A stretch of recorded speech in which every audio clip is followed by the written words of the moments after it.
et bienvenue sur ce nouveau tutoriel où on va évoquer le budget prévisionnel. Alors tout de suite, je vous préviens, on va l'évoquer dans un format qui est plutôt simple. Déjà pour commencer, qu'est-ce que le budget prévisionnel? Prévisionnel veut dire prévoir les dépenses que l'on va engager dans le cadre de l'organisation d'un projet ou d'un événement. Alors j'ai mis par exemple, c'est des choses qu'on va pouvoir réaliser dans le cadre d'un voyage pour anticiper ce qu'on va dépenser, ou d'un déplacement professionnel si on est sur cette thématique, ou l'organisation d'un événement, des journées portes ouvertes qui sont organisées dans votre entreprise, ou alors on peut penser à l'organisation d'un séminaire, si on travaille dans le marketing ça peut être sur le lancement d'un produit. Bref, dès qu'on va engager des dépenses en fait dans une structure, ça peut être aussi des achats par exemple, on va réaliser un budget prévisionnel pour savoir ce à quoi on doit s'attendre en termes de dépenses. Donc je leur dis, ce qu'il faut bien comprendre ici, c'est qu'on est sur une version simple de budget. On évoquera en plus des budgets uniquement en toute taxe, donc en TTC. Je ferai peut-être plus tard un tutoriel sur les budgets en hors taxe ou hors taxe et TTC. Le budget prévisionnel est un outil de gestion de projet. Quand on réalise un projet dans une entreprise, dans un premier temps, on va lister toutes les tâches qui vont être nécessaires à l'organisation de ce projet, selon l'importance des événements. On peut faire une projection dans le temps qu'on appellera un rétro-planning, mais quoi qu'il en soit, quand on engage, on va dire, de l'argent, on va réaliser un budget prévisionnel car il est important en fait de savoir où est-ce qu'on part. Donc effectivement, sous cette appellation budget prévisionnel, on va essayer de prévoir des dépenses au mieux et on va aussi concevoir le tableau en sorte qu'on ait une partie réalisée dans lequel on va pouvoir, une fois que le projet est terminé et que nous recevons les factures, pouvoir rapprocher réellement ce que nous avons payé par rapport à ce que nous avions prévu de payer. Ce qui implique que la dernière partie et la finalité de ce tableau, à la fin, sera aussi de pouvoir mesurer les écarts entre ce qui avait été prévu d'être dépensé et ce qui avait été réellement dépensé. Le but est de voir si on a des écarts, alors si on n'en a pas, c'est parfait, bien évidemment, mais si on en a, en fait, pourquoi on les a? Est-ce qu'on s'est trompé sur une quantité? Est-ce qu'on s'est trompé sur la facturation, en tout cas l'anticipation du prix d'une prestation? Donc les écarts vont être là pour pouvoir justifier, entre guillemets, la différence entre ce qu'on a réellement payé et ce qu'on avait prévu de payer. En pratique, sur un budget prévisionnel qu'on va réaliser sur Excel tout à l'heure, alors encore une fois dans une version qui est simple, on partira sur le concept du fait que la première colonne contiendra les différentes lignes de dépenses. Et ces dépenses-là, on va les regrouper par poste, par catégorie ou par thématique, l'appellation que vous voulez. Par exemple, on va avoir si je suis dans le cadre d'un déplacement, ce que nous allons faire, on va avoir une catégorie ou un poste transport, alors qui va regrouper par exemple du train, qui va regrouper du métro, qui peut regrouper l'avion, qui peut regrouper la voiture. Une partie hébergement, une catégorie hébergement, restauration, etc., etc., etc. Le but en fait est de faciliter encore une fois la lecture et la structure de votre tableau. Il est important de savoir par exemple ce qu'on va dépenser dans le cadre du transport au global. Ça permet d'avoir une vision qui est un petit peu plus précise et une analyse qui est un petit peu plus précise. Donc ça, c'était la structure de la première colonne. Et sur les autres colonnes, on verra qu'on va faire trois parties qui vont être identifiables. Donc une première partie qui va comporter en fait toute la partie prévisionnelle, donc tout ce qui est prévu de dépenser. Une deuxième partie qui contiendra le réalisé. Et une troisième partie qui portera sur le calcul des écarts entre le réalisé et le prévisionnel. Sur Excel, ce que ça peut donner, encore une fois dans un format qui est plutôt simple, on voit qu'on a une première partie qui reprend des postes ou des catégories en fait, avec à chaque fois des sous-totaux par catégorie, histoire de structurer la lecture. On voit aussi que l'on a marqué visuellement parlant avec de la couleur les différents sous-totaux, les différentes catégories, afin que l'on se repère plutôt très très facilement sur ces lignes-là. On a ensuite une colonne date. Alors, elle n'est pas forcément obligatoire, ça dépend de la temporalité de l'événement pour lequel vous faites un budget prévisionnel. Si ça se passe sur une temporalité qui est longue, les dates peuvent avoir un intérêt. Dans le cadre d'un déplacement, ça peut aussi avoir un intérêt si on se déplace sur plusieurs jours. Et puis là, derrière, nous voyons les trois parties du budget prévisionnel. Donc cette partie prévisionnelle qui est composée comme la partie réalisée, c'est-à-dire qu'on a le prix unitaire, donc ça c'est le PU, toute taxe comprise, TTC, une colonne quantité, donc le QTE, et la quantité multipliée par le prix unitaire nous donne le prix total TTC. Là, nous avons exactement les mêmes structures entre du prévisionnel et du réalisé. Et la dernière partie en fait de notre tableau portera sur les écarts. Donc les écarts en valeur, sur un budget prévisionnel, généralement, on traite d'argent, donc c'est des écarts en euros ou des écarts en kilo-euros. Tout dépend de l'unité que vous avez choisie. Donc 1 kilo-euro est égal à 1000 euros. Et ensuite, on calculera ces mêmes écarts en pourcentage. Là, pour le calcul des écarts, que ce soit en valeur ou en pourcentage, ça revient à faire un calcul d'évolution que j'ai déjà expliqué dans un précédent tutoriel, mais que je réexpliquerai ici de manière un petit peu plus rapide. En résumé, un budget prévisionnel est en réalité composé de 3 parties, donc ça on l'a bien compris, avec une partie clairement identifiable de prévisionnel, une de réalisé et une d'écart, et elles seront dans cet ordre-là. Une première colonne, quoi qu'il en soit, qui va regrouper l'ensemble des lignes de dépenses qui vont être regroupées par catégorie et par poste.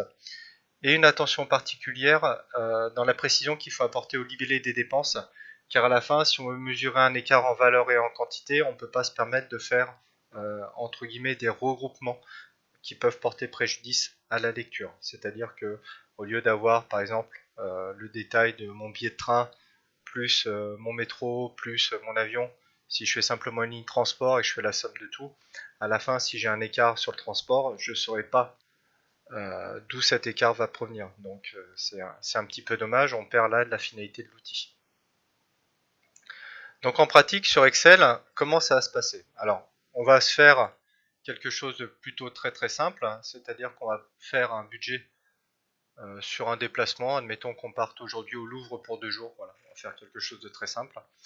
Donc, les réalisations de tableaux sur Excel, je vous conseille de toujours attaquer en haut à gauche. Enfin, vous allez devoir ajouter un titre à un moment donné, mais encore une fois, le maquillage se fera à la fin, c'est-à-dire que le titre, on l'insérera si on a besoin de l'insérer. Excel n'est qu'un outil, donc ne prévoyez pas à l'avance quelque chose. Commencez par le fond, la structure, et ensuite le maquillage, l'habillage à la fin. Alors, ici, je vais avoir les postes. Admettons que je me fasse une colonne date, d'accord. Et ici, je vais avoir mon prix unitaire TTC, mes quantités. Et mon prix unitaire TTC multiplié par mes quantités me donnera mon prix total TTC, tout simplement. Alors, admettons qu'on parte aller visiter le Louvre ce matin et qu'on revienne, donc nous sommes lundi, et qu'on revienne mercredi pour le coup. Donc, je vais avoir une première catégorie que je vais appeler transport. Je vais indiquer mon billet de train aller, mes tickets de métro et mon billet de train retour. Alors, je distingue les billets aller et retour dans la mesure où en fait, là on est dans une notion de je budgète, je prévois. Donc je peux avoir des prix qui ont été faits ou qui ont été vus à l'instant T, j'ai pas passé la réservation tout de suite, les prix ont varié, ça c'est déjà le premier point. Et ça me permet de pouvoir mesurer aussi l'écart sur le billet de train, si l'écart s'est situé sur une tarification à l'aller ou une tarification au retour, tout simplement. Et là, je vais me faire un sous-total de ma catégorie de transport. Très bien. Forcément, j'ai une notion d'hébergement. Si je vais à Paris et que je ne rentre que mercredi. Donc, nuit d'hôtel. On va prendre une chambre standard. C'est pour un exemple. Hein. Allez. Avec petit déjeuner, ça évitera de le budgéter. Voilà. Donc, je vais avoir un sous-total hébergement.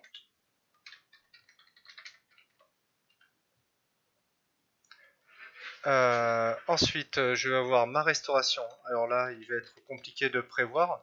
Alors vous avez certains, quand vous organisez certains déplacements, les gens ont des frais qui sont plus ou moins définis par rapport au repas. Il y a ce qu'on appelle les politiques voyage, en vous disant par exemple que le repas le midi c'est 25 € qui est pris en charge par l'entreprise, hors alcool et hors supplément, entre guillemets. Donc là, On va partir un peu sur le même principe. Repas de midi, repas du soir. Les petits déjeuners, on a vu que c'était pris en charge. Et là, je vais avoir un sous-total restauration.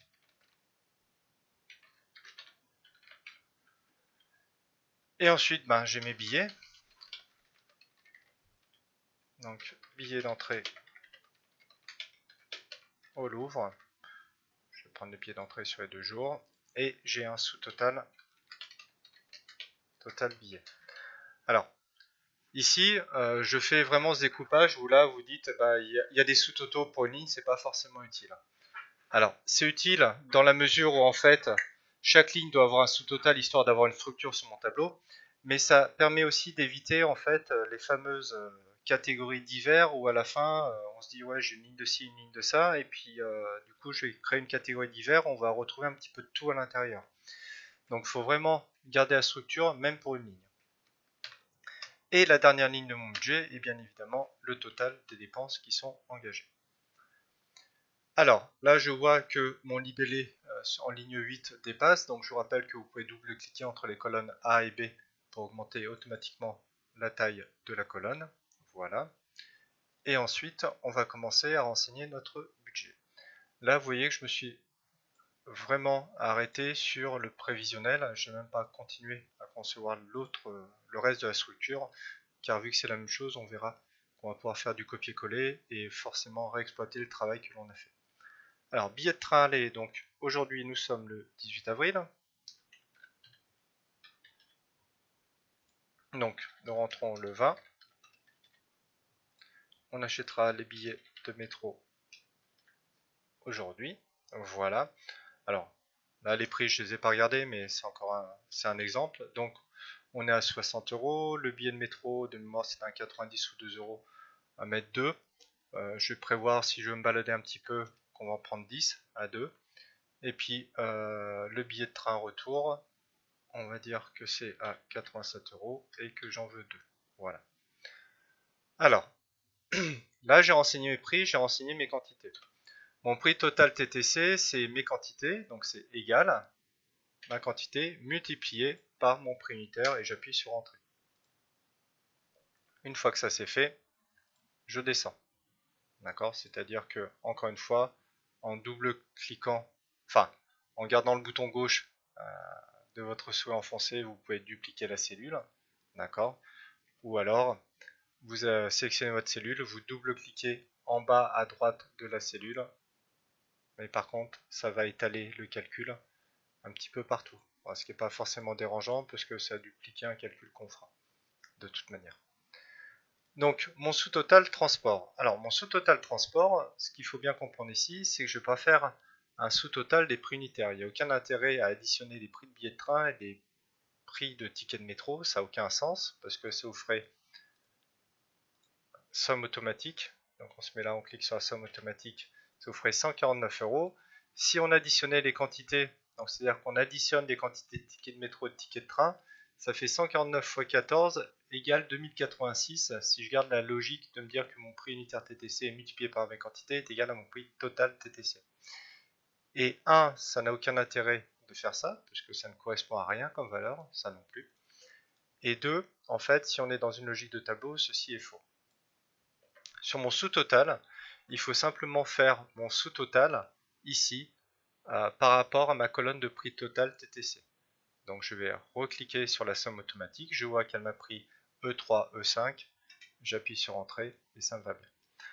Là en fait, Excel peut souvent vous mettre un petit triangle vert en haut à gauche de votre cellule avec un panneau attention. Alors ça, ce que ça veut dire en fait, c'est que les calculs, donc là on a fait une somme, donc on a fait une addition de cette cellule qui est située dans la colonne E est différent des précédents types de calculs qu'on a fait, parce qu'effectivement avant on a fait des multiplications et on les a pas fait en colonne, on les a fait sur une ligne.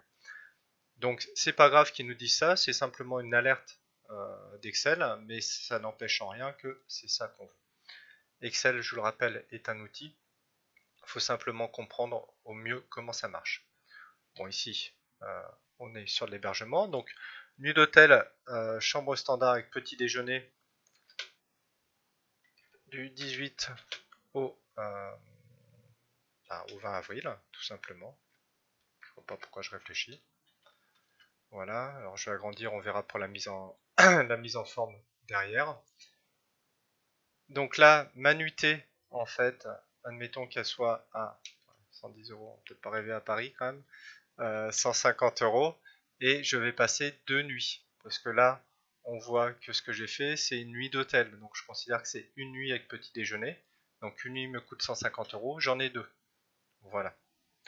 Mon sous-total, ici, bah, c'est pareil. Je double-clique sur la somme automatique. Alors, on utilisera toujours la somme automatique, on ne mettra pas forcément un égal pour la cellule qui est juste au-dessus. Dans la mesure où, en fait, si j'ai des modifications à faire au niveau de ma somme automatique, c'est quand même beaucoup plus simple. Parce que là, si j'insère une ligne et que je marque, hop, et que je marque 10, je peux recliquer simplement sur ma somme automatique et ça revient refaire le calcul. Donc j'ai un sous-total hébergement. Alors, vu que mon écran a zoomé, pour plus de facilité, je vais figer les volets au niveau de mon affichage, dans la mesure où j'ai besoin, j'ai besoin de regarder ce que je fais par rapport à ça.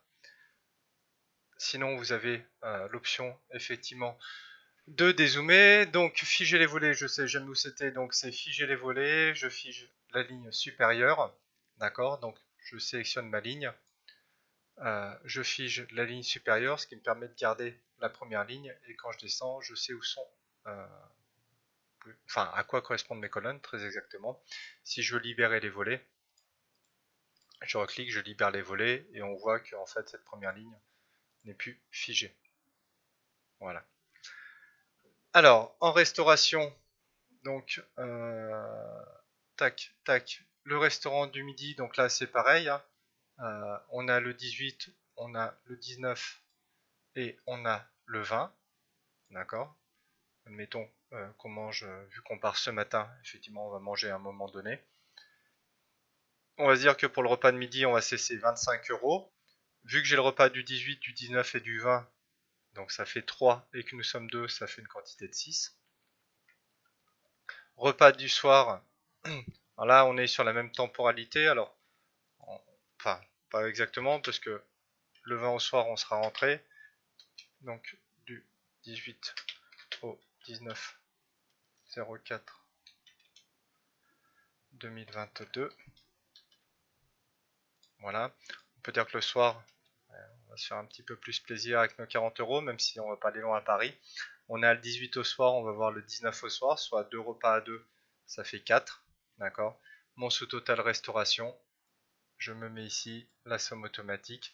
Alors là, il faut faire attention parce qu'effectivement, je n'ai pas enlevé le 0 qui était sur la ligne de catégorie.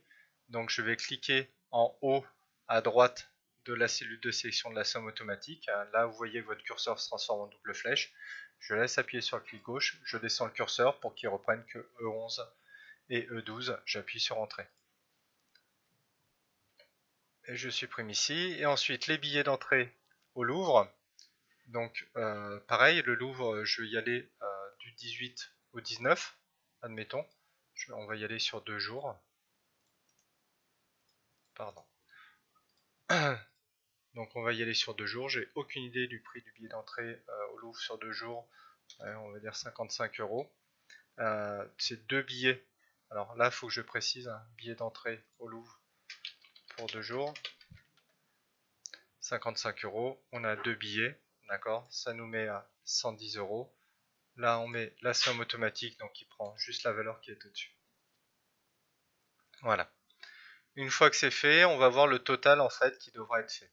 Alors, c'est pas la manière la plus rapide, mais je vais vous faire voir moi la manière que j'utilise, qui est plutôt simple. Déjà, j'ai marqué en fait tous mes sous-totaux euh, en gris, d'accord, en gras, et puis j'augmente toujours une taille.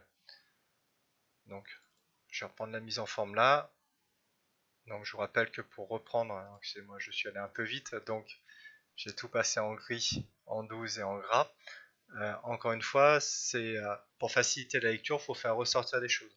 Le fait de modifier la taille de police, de changer la couleur et de faire de la mise en gras, en fait, permet de donner du relief à votre tableau et la personne va aller directement sur ces éléments-là.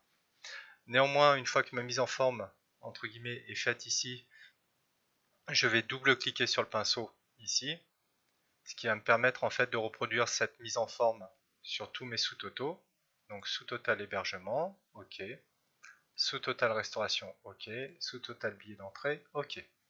Donc là, je décoche la mise en forme.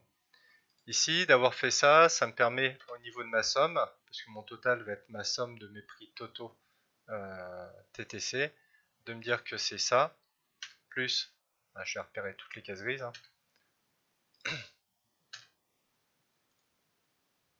Voilà, j'ai fini. Et j'appuie sur Entrée, donc j'ai un budget, ouais, quand même, pour 2 jours à Paris, pour aller au Louvre, à 1034 €. Très bien. Donc là, je vais considérer que j'ai fini mon budget prévisionnel. Alors maintenant, on va passer à la mise en forme et puis on va passer à la réalisation du réalisé pour le coup et des colonnes écart. Alors déjà, dans un premier temps, ici, c'est de l'argent. Donc de l'argent, je sélectionne ma colonne et je fais mon format monétaire. Alors vous voyez que vous avez euros ou dollars, hein, donc c'est dans l'onglet accueil, ce bouton-là. Et ici, je suis aussi sur de l'argent. Donc il est important de pouvoir mettre directement la valeur à l'intérieur de votre tableau. Ça, c'est déjà le premier point. Ensuite, comme d'habitude,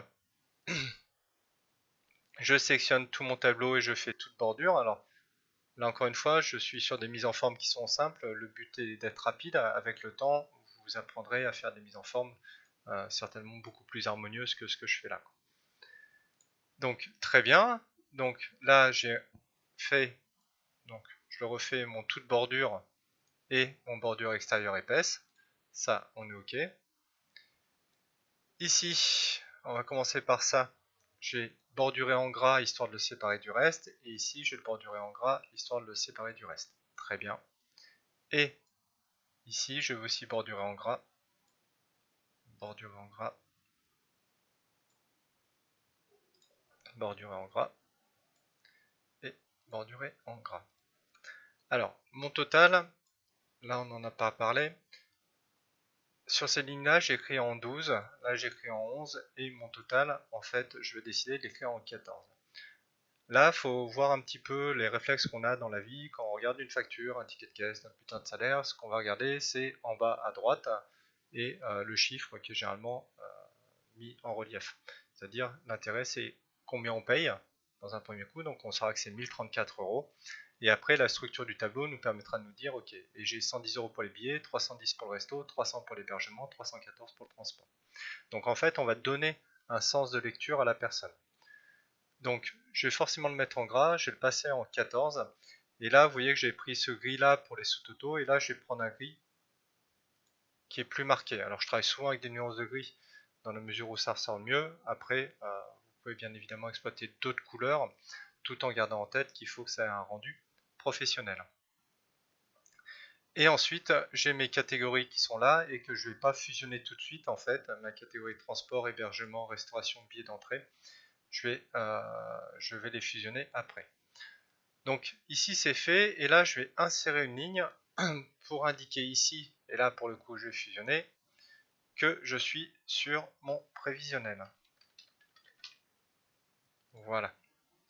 Donc là je suis sur mon prévisionnel, je vais même le mettre en gras, d'accord. Ici cette première ligne, je vais pareil la mettre en gras parce que c'est ma ligne avec mes libellés. Je vais décider en fait de tout centrer. Alors milieu, je sais pas, ça sera peut-être, non, on va centrer milieu. On va centrer milieu, ça sera un petit peu plus simple. Donc voilà. Donc j'ai bien ma structure de tableau qui est définie.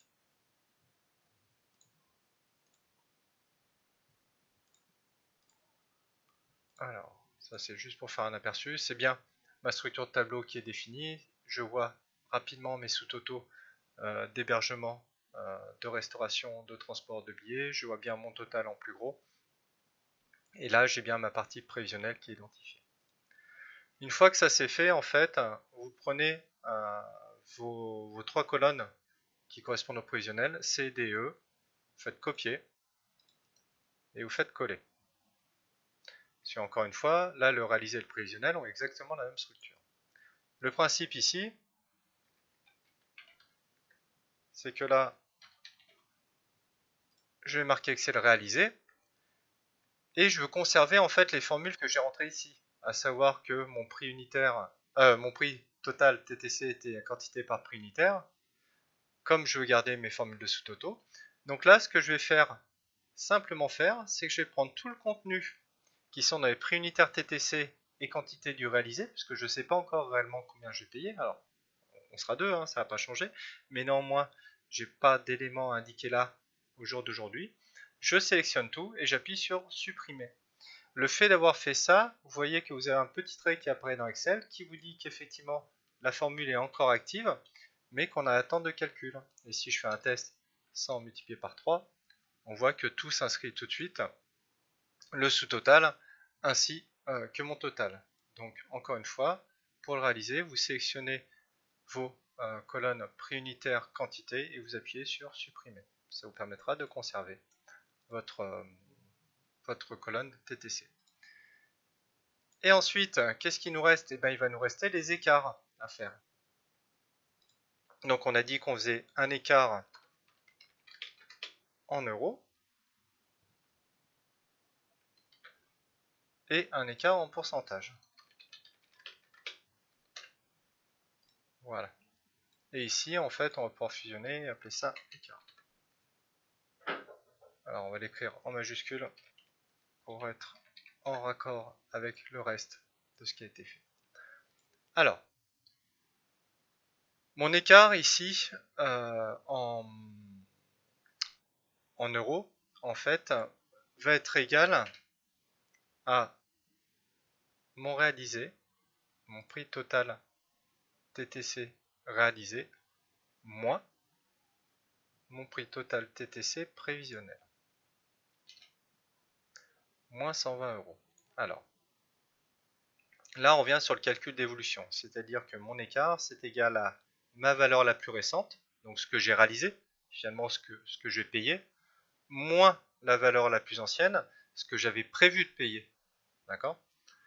Et là, vous voyez, j'ai prévu de payer mon billet aller 60 euros, on était deux, ça faisait 120 euros.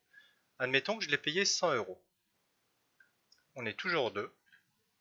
Et là, il va me dire dans les écarts que je dépensais plus 80 euros, par rapport à ce que j'avais prévu de dépenser.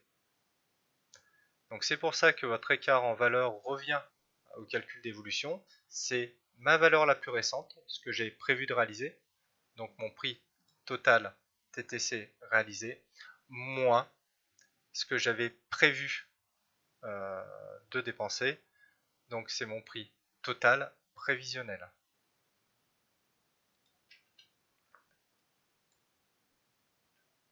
Voici. Donc aujourd'hui, je suis à moins 120 euros, c'est normal, j'ai prévu de dépenser 120, j'ai dépensé 0, donc il me reste 120 entre guillemets à dépenser. Et mon écart en pourcentage, c'est égal à, on l'a vu encore une fois, c'est un calcul d'évolution, c'est mon écart en valeur, donc moins 120 euros, par rapport à ma valeur la plus ancienne. Donc ici, par rapport à ce que j'avais prévu de dépenser, soit mon prix total TTC prévisionnel. Là, j'ai moins 1. Je vais dans cette cellule-là. Sur mon onglet accueil, j'ai le sigle pourcentage. Je passe en pourcent. Mes calculs sont faits sur ces deux colonnes. Oh, pardon. Et du coup, on va descendre jusqu'en bas. Donc là, il est normal que si vous n'avez rien renseigné au niveau du réalisé, que vous ayez toutes les valeurs négatives dans l'écart en valeurs qui correspondent au négatif de ce qui était dans votre prix total prévisionnel. Et il est normal d'avoir moins 100% partout. Quand vous avez des zéros ou des impossibles de diviser par 0, c'était qu'on était sur les lignes de séparation de catégorie. Donc on va faire supprimer, supprimer, supprimer. Ok, donc maintenant on va remettre en forme tout ceci. Alors, je resélectionne, je fais mon bordurage intérieur, mon bordurage extérieur. Ici, je sais que j'avais écrit en gras en 12 que j'avais le fond intermédiaire et que c'était entouré comme ça. D'accord. Donc cette mise en forme est faite, je la sélectionne, je double-clique sur reproduire la mise en forme et je vais pouvoir l'afficher sur les écarts de mes sous-catégories. Et ici, je sais que j'étais en 14, en gras, entouré et en gras avec le gris le plus foncé. Donc je suis bien là. Ici, j'étais aussi en gras, entouré. Et ici, j'étais entouré et en gras. Très bien. Alors, là, grosso modo, j'ai fini la structure de mon budget prévisionnel. Donc là, on l'a là, on va voir au niveau de la mise en page que ça fait. Mais là, on voit bien qu'on retrouve rapidement notre prévisionnel neutralisé et nos écarts. Donc, à ce moment-là, je vais insérer, on va dire, mon titre. Donc, je fais un clic droit insertion. Je peux même insérer 2 lignes, histoire de laisser un petit peu plus de marge. Donc, vous commencez à connaître la chanson. Je mets toujours dans ma première cellule en fait le nom de la structure. Un document professionnel doit être toujours identifié. Je prends de la deuxième cellule jusqu'à l'avant-dernière cellule, donc ici jusqu'à I, je fusionne et je vais mettre mon titre. Mon titre c'est budget prévisionnel.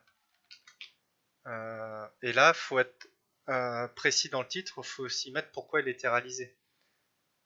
Voyage à Paris et visite du Louvre. Alors, je vérifie juste quelque chose à côté. C'est bien ça. Et visite du Louvre du 18 au 20 avril 2022. Alors c'est très long, encore une fois, comme titre, mais ça, on ne peut pas se contenter de mettre simplement budget prévisionnel, il faut le mettre dans un contexte. Encore une fois, les documents que vous créez peuvent être utilisés par d'autres personnes et essentiellement être utilisés sans vous. Donc là, je le passe en gras, je l'entoure. Forcément, je force, je renvoie la ligne automatiquement et je vais agrandir ici. Alors là, je vois aussi dans l'affichage, il faut que je libère les volets, sinon ça va être un petit peu compliqué. Donc voilà, donc là je l'ai passé en 26, en gras, je l'ai centré. Ici, je vais le passer en 12, je vais le centrer, je vais le mettre en gras. Et vu que vous connaissez la musique, la dernière cellule est sur une date de mise à jour. Donc là encore une fois, c'est important aussi dans le cadre d'un budget prévisionnel, parce que vous pouvez recevoir des devis en fait dans le temps. On peut être aussi sur des changements de programme ou des changements d'organisation. Donc il est important de savoir quand est-ce qu'a été mis à jour le budget pour savoir si nous sommes effectivement sur une version qui comporte tous les éléments. Alors, le 18 avril 2022, je le mets toujours en bas à droite parce que c'est pas forcément la chose qui doit être la plus visible, mais en tout cas, ça le mérite d'être là. Et une fois que ça c'est fait, en fait, je vais m'arranger pour les mises en page. Là, ce qu'on considère, en fait, c'est que les colonnes qui comportent des prix, donc les colonnes C, E, F, H, accessoirement I aussi, doivent être de la même largeur. Donc la largeur va généralement être déterminée par, en fait, votre colonne d'écart au niveau du total, parce que c'est la largeur la plus importante. Alors je vais prendre cette largeur de colonne, 14, 14. Donc on va se dire qu'on va mettre les colonnes de prix à 15. Donc je sélectionne ma colonne C, CTRL, je laisse mon doigt toujours sur CTRL, et je fais une largeur de colonne de 15. Voilà. Très bien. Sur les quantités, on sait que sur les quantités, on n'a pas besoin non plus d'avoir des largeurs de colonne qui sont extrêmement importantes. Là, on est sur du 10. On peut très bien imaginer sur des quantités passer par exemple sur du 8, puisque la quantité en fait va être quelque chose d'assez court en termes d'expression. Là, ce que je peux faire, autant les formats monétaires, il faut les aligner sur la droite de votre cellule. Ici, les quantités, j'aime bien les aligner milieu. Voilà. Donc, on va le mettre à 8. On fait un clic droit, on met à 8. On va le centrer milieu. Ça sera fait. Voici. Et ensuite, nous allons fusionner enfin nos sous-catégories. Je ne l'ai pas fait avant parce que ça pose des problèmes au niveau de la mise en forme. Ici, je vais fusionner. Je peux garder la catégorie comme ça. Alors, évitez de la mettre au milieu parce qu'en fait, ça va tomber généralement sous quantité ou sous prix total TTC. Je l'aligne à gauche. Je fais de la mise en gras. Je fais sur un gris très léger. D'accord.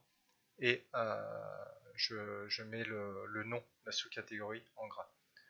Je double-clique sur reproduire la mise en forme. Je fais la même chose au niveau de l'hébergement, de la restauration et des billets d'entrée. Je reclique sur reproduire la mise en forme pour arrêter ça. Fichier imprimé. Donc là, on voit que j'ai mon budget qui a été fait, qui a été réalisé. En parlant de cela, vous pouvez très bien avoir un budget, une enveloppe budgétaire en vous disant, bah voilà, moi pour ce voyage-là, j'ai pas 1034 euros, mais j'en avais 800. Même si j'en ai pas 800 pour ce voyage-là. Donc, vous pouvez mettre, par exemple, enveloppe ou budget. D'accord. Admettons que j'avais 800 euros. Reste enveloppe. Alors, le reste dans mon enveloppe, bah, c'est mon enveloppe moins ce que j'ai prévu de dépenser. Donc là, je vois qu'il me reste moins 234 euros. Alors, on peut l'indiquer comme ça. On peut soit se le garder et pas forcément l'imprimer ou le garder sur le tableau pour se faire un repère à un moment donné par rapport à des choses qu'on nous a dit. Soit on peut indiquer qu'on avait une enveloppe globale pour organiser cet événement de 800 euros, qui reste dans l'enveloppe de moins 234. Et ça, grosso modo, c'est soit vous pouvez le positionner ici et ici, d'accord? Donc ça, c'est tout à fait possible. Soit vous pouvez faire quelque chose de propre en dessous. Enfin, pas forcément là comme j'ai fait, mais on évoquera ça dans un prochain tutoriel.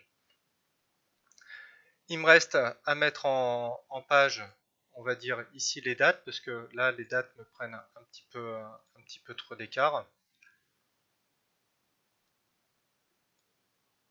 Donc je vais faire ça.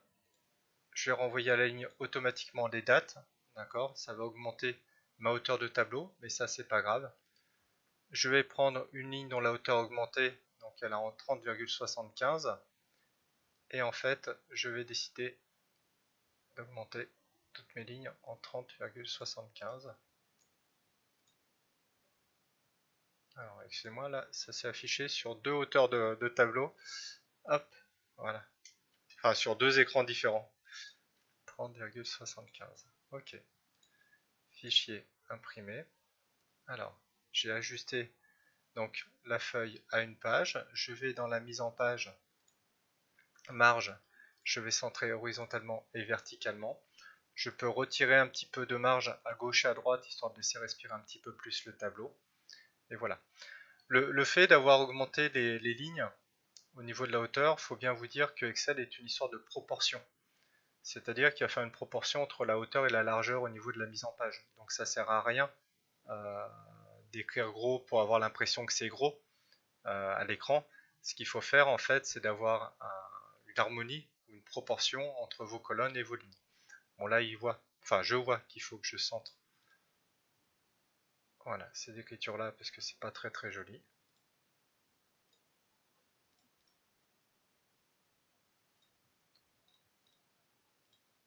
Je reviens à fichier imprimé, pardon. Voilà, donc là ça me correspond déjà un petit peu mieux. Donc je rappelle les paramètres d'impression. Là je peux imprimer une feuille active, mais j'ai ajusté la feuille à une page tout simplement. Voilà, j'espère que ce tutoriel vous aura plu. En tout cas, on fera quelque chose un petit peu plus poussé la prochaine fois. Là, on était vraiment sur de l'initiation au niveau du budget prévisionnel. Je vous remercie, je vous souhaite une bonne journée. Au revoir.